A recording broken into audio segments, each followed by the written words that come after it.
taangiyadoodii baan u soo saarnay waxaan u keenay madaafiicdoodii iyo BM-koodii baan u keenay taangiyadoodii baan u soo saarnay hadda waxaan doonayaa qof waliba shaqada ku aadan inuu qabto haddii madfac dambe oo magaalada Laascaanood ku soo dhaca xabad hore haday ka soo dhacdo mid dambe haday ka soo dhacdo labada gacmood baa laga goynaya waxaan islahayn waa dad Soomaaliyeed oo mar un bay wax garanaya laga bilaabo hadda maanta waxaan tusaynaa awoodeeda dilahaydno hana ogaadaan beesha caalamka iyo waxa sheega waxa yiraahdaan dad baa la daba gelayaa markay deen waayeen ee dadkii shacabka ahaa iyo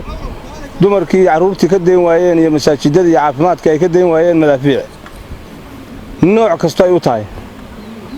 adeerkoodii baan u keenay koodii ayaan u keenay waxaan u keenay madaafiicdoodii iyo BM-koodii baan u keenay taangiyadoodii baan u soo saarnay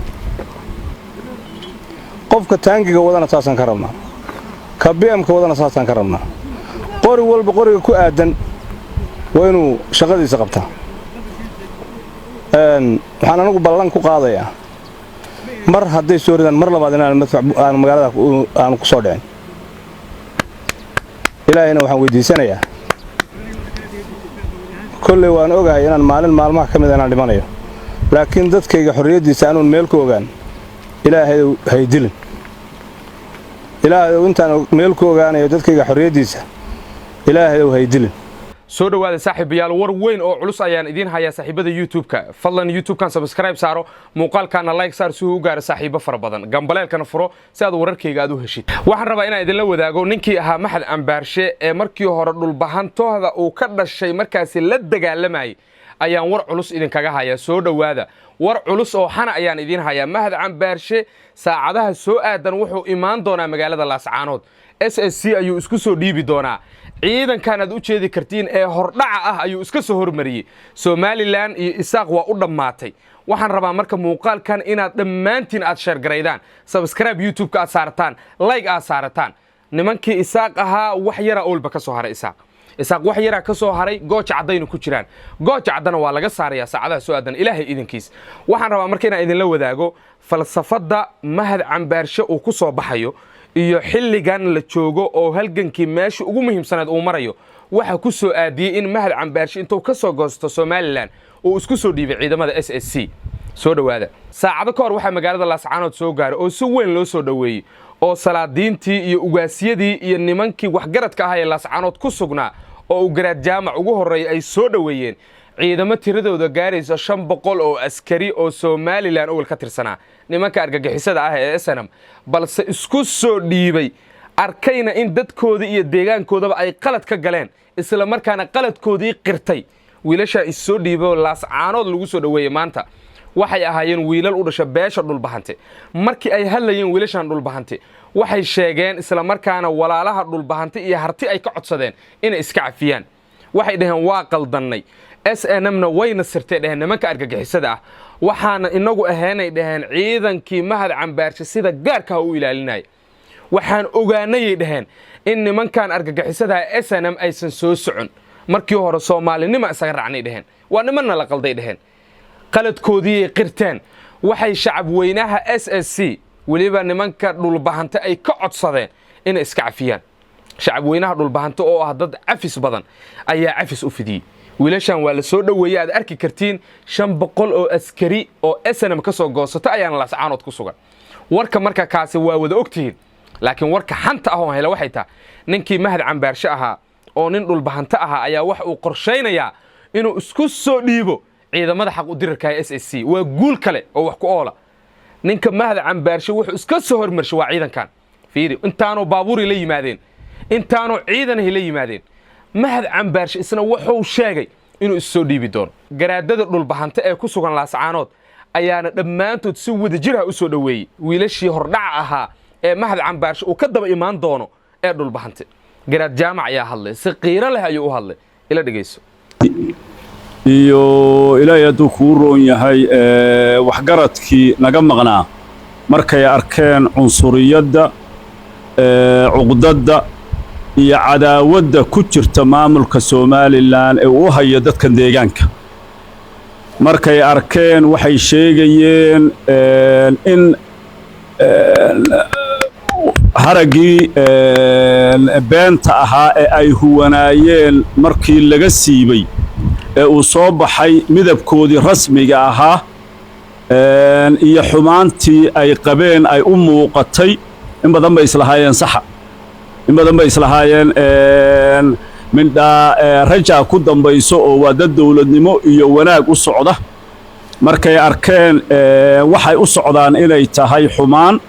iyo xiqdi iyo xasarad waa kuwa ka soo tegey xubnihii ugu dambeeyey sidaas ayuu garaadkii u hadlay shacab weynaha laascaanoodne oo dhulbahantay si weyn ayuu u soo dhoweeyeen wiilashaan la qalday mahad cambaarshana waa uu soo goosanayaa mahad wuxuu sheegay fiiri war xog aan helaa idinla wadaagaya oo hadda sigreeda oo muhiima aan la wadaagaya waxaan saacan kaamirada u furto waxay tahay xogtaan inay tahay xog muhiima u baahan tihiin ninka mahad cambaarsho waa nin dhulbahantaa dadkan aqoonina u sheegaya waa nin dhulbahantaa oo jaamac siyaada wuxuu sheegay inuu isku soo dhiibi doono walaalihiisa dhulbahantay soomaalida waxaa la dhahay soomaali been waa sheegtaa laakiin been kuma mahmaahdo soomaali maxay dhahday tolkaaga iyo kabtaadaba dhexdaa looga jiraa war tolkaaga hadduu dagaalamaa la dagaalan hadduu fadhiyo la fadhiiso hadduu jiifaa la jiifo fiiri dhulbahanta waxay caadaysteen in maalin walba ay laayaan nimankan argagixisada SNM waa niman darwiisha dhulbahanta waa niman la yaqaano hartiyo dhana u istaagsan daarood dhana u taagan fiiri macala annagu hawiyaa xitaa u taaganaa dhulbahanta sababtoo waa niman laga gardaraya ninku dhaha aqalkaagi waxa ka dhaca gogashaadi wax ka dhacaan kula fiirina iyo ila fiiri meydid waa Somaliland iyo nimanka isaaq waxay wadaan dhulbahanta magaaladii niyaan haysanayna reerihiina iyo guriyihiina wax ka dhex dhacana waa in la fiirinaynaa dhulbahanta waxay leeyihiin walaalow reeraha annaga u madax bannaan magaaladaana annaga iska leh nooga baxna la fiiri meydin inta la isku haysto horta qadiyada ina ogaatiin la rabaa inta la isku haysto waa intaas SSC waa xorowde fiiri sargaalkan aad u jeedi kartid saraakiishan waa sargaalkan aad u jeedi kartid saraakiil kale waa soo dhiibay sargaalkan muxuu sheegayaa wuxuu leeyahay wallaahi oo bilaahi oo tallaahi waxaan haystaa uu yiraahdo gumacaas iyo gantaalkaas aan haystaa uu dhahay haddii xabad dambe iyo hoobiye dambe uu laascaanood ku soo dhaco anigaba qoorta laga jaro leey sababtoo ah waa ciidankii isaaq ka soo goosto kamid yahay ninkan wuxuu leeyahay taatikada isaaq ay gooja cadde xabadaha uga soo ridayeen anaaba fahansan oo leey ani iiga leexdo dhaha marka gooja cadde hal gantaal iyo wax dambe ka soo dhaco iyo duqeyn dambe gooja cadde intay ka soo dhacdo laascaanood ku soo dhacdo hadii la arko ana u gowracan oo leey waa wiilashii saak soo goost guulaysta mahad cambaashana saacadaha soo socda anoo kaamirada idin soo furtay oo idin sheegay in mahad cambaasha laascaanood lagu soo dhaweeyana waa arki doontiin marka muuqaalka like saara subscribe YouTube ka saarta share gareeya aw daraawishti dhammaantiin share gareeya dad badana waxay dhahan harti ma isticmaalaan YouTube laakiin waxa tustiin daarood iyo harti oo dhan iyo dhulbahantoo dhan in YouTube ay isticmaalaan muuqaalkan like la dhaca oo subscribe YouTube kan saarto share gareeya maalin walba hartiyan u taagana iyo difaaca dhulbahante waa dad laga gardaran yahay soo dhawaada taangiyadoodii baan u soo saarnay waxaan u keenay madaafiicdoodii iyo BM-koodii baan u keenay taangiyadoodii baan u soo saarnay haddaba waxaan doonayaa qof waliba shaqada ku aadan inuu qabto haddii madfac dambe oo magaalada laascaanood ku soo dhaca xabad hore hadday ka soo dhacdo mid dambe hadday ka soo dhacdo labada gacmood baa laga goynaya waxaanu islahayn waa dad Soomaaliyeed oo mar un bay wax garanayaan laga bilaabo hadda maanta waxaan tusaynaa awoodeeda dilahaydno hana ogaadaan beesha caalamka iyo waxa sheega waxa yiraahdaan dad baa la daba gelayaa markay deen waayeen ee dadkii shacabka ahaa iyo dumarkii caruurtii ka deen waayeen iyo masaajidada iyo caafimaadka ay ka deen waayeen madaafiic nooc kasta ay u tahay adarkoodii baan u keenay koodii ayaan u keenay waxaan u keenay madaafiicdoodii iyo BM-koodii baan u keenay taangiyadoodii baan u soo saarnay qofka taangiga wadana saasan ka rabnaa ka BM-ka wadana saasan ka rabnaa qori walba qoriga ku aadan waa inuu shaqadiisa qabtaa waxaan anigu ballan ku qaadayaa mar hadday soo ridaan mar labaad inaan madfac aan magaalada aan ku soo dhicin ilaahayna waxaan weydiisanayaa kolley waan ogahay inaan maalin maalmaha ka mid inaan dhimanayo laakiin dadkayga xorriyadiisa aanuun meel ku ogaan ilaahay haydilin ilaahay intaan meel ku ogaanayo dadkayga xorriyadiisa